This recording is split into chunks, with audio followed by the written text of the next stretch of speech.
गर्मी के सीजन में जैतो जवनिया सूख गे छाउड़ी।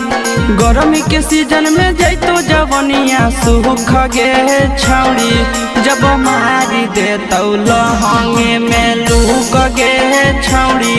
जब मारी दे तो लहंगे में लूक गे छाउड़ी। आगे बढ़े लगतौ दिने दिने दुख गे छाउड़ी। आगे बढ़े लगतौ दिने दिने दुख गे छाउड़ी।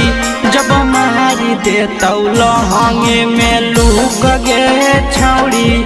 जब मारी दे तो लहंगे में लूक गे छाउड़ी।